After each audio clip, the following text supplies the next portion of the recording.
Hamas has handed over 4 dead hostages to Israel through the International Committee of the Red Cross. According to the Times of Israel, they are the bodies of an elderly man, a woman, and their sons. One boy was 9 months old at the time of kidnapping, the other 5 years old. The fathers placed the coffins on stage. Nearby, they placed posters reading "Made in the USA" and the caricature of the Prime Minister of Israel, Benjamin Netanyahu. The terrorists claimed the hostages were supposedly killed by an Israeli Defense Forces airstrike. The Ministry of Health of Israel said the bodies will be identified and the cause of death will be determined. Today is a day of mourn in Israel.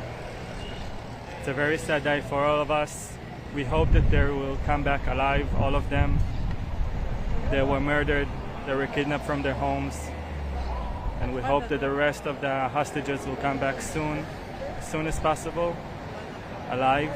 As part of a ceasefire between Israel and Hamas, the militants are to hand over 6 hostages to Israel on 22nd February. In return, Israel has pledged to release prisoners and detainees from the Gaza Strip. The previous exchange took place on 15th February. Then Hamas handed over 3 hostages and Israel released 369 prisoners and detainees. The situation in the Gaza Strip remains extremely tense, experts say. Очень высокая вероятность того, что на этой неделе There is a very high probability that this week, maybe next week, the fighting will resume because the main issue is not resolved: who will retain power in the Gaza Strip. This war will not end with Hamas remaining in power. This is clear to everyone except Hamas itself, which hopes to simply delay. Hamas is counting on the fact that as long as they give up hostages one drop at a time, Israel won't go anywhere. Israel will begin negotiations with Hamas in the coming days on the second phase of the ceasefire agreement, the chief of the Foreign Ministry of Israel, Gideon Saar, said. He emphasized the Israeli state demands full demilitarization of the Gaza Strip. We will begin negotiations on second phase of the hostage deal. Israel is committed to our goal to ensure the release of all our hostages.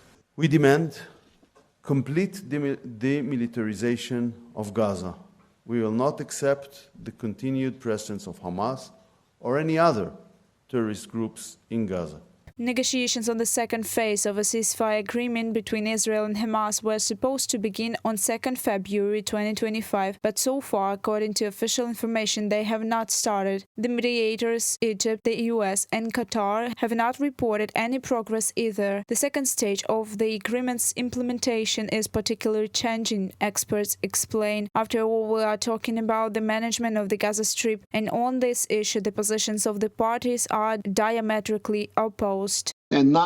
Final settlement talks with Hamas are supposed to begin this week, where Hamas expects not only to remain in power, but also to receive security guarantees in order to prepare for the next round of attacks on Israel. But I don't think that's going to happen. Military action may well resume before Hamas is destroyed. Israel will not support the transfer of control over Gaza Strip from Hamas to the Palestinian Authority, the Ministry of Foreign Affairs said. The head of the ministry noted he is aware of the alternative Arab plan presented in opposition to Trump's proposal to restore the Gaza Strip under U.S. control. But Israel and the United States have a unified position on the issue. On 16th February 2025, during his visit to Israel, the United States Secretary of State Marco Rubio said that Hamas must be eliminated and can no longer control the Gaza Strip. Reported by Alexandra Zaslavas, Nikita Skoblikov, UATV News. Since January 19th, a ceasefire agreement has been in effect between Israel and Hamas. According to the UN, at least 653 trucks carrying humanitarian aid have entered Gaza during these days. They brought food, water, medicines, and clothing. Due to the fighting, many local residents have lost their homes or were forced to evacuate. 10 camps have been set up for them. Funding is an issue. We need immediate funding to make sure that we continue providing the aid for the 42 days. We need to buy tents. We need to buy other humanitarian aid. Locals in Gaza Strip are already attending prayer services, but even now, during the ceasefire, incidents are still happening. In several areas of Gaza, Israel Defense Forces soldiers opened fire on armed people approaching them, after which the attackers retreated. When you have such a ceasefire, you need trust between the sides. None exists. We're working in a situation of zero trust. So they will look at each other's side where they're going to violate it and when there is a reason to resume.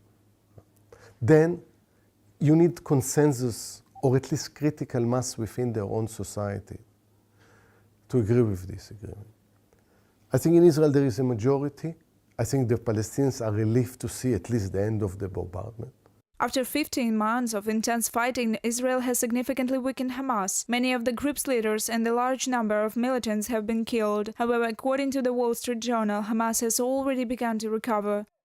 What happened in the last 15 months radicalized large parts of that because of the way that Israel conducted the war.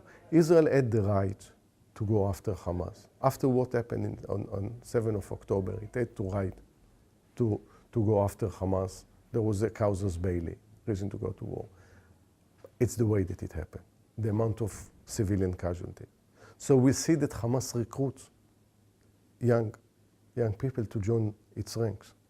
Because the way that Israel wanted revenge, now they want revenge on the way they will revenge. And this vicious cycle. As part of the first phase of a ceasefire, which will last 6 weeks, 737 Palestinian prisoners will be released from Israeli jails, and 1,167 residents of Gaza who were not involved in October 7th Hamas attack on Israel will be freed. In return, Hamas is expected to release 33 out of 98 hostages. Hamas already freed 4 women, including both military and civilian individuals, and after it, according to the Times of Israel, the second phase of exchange will take place. Reported by Alexandra Zaslavets, Nikita Skoblikov, UATV News.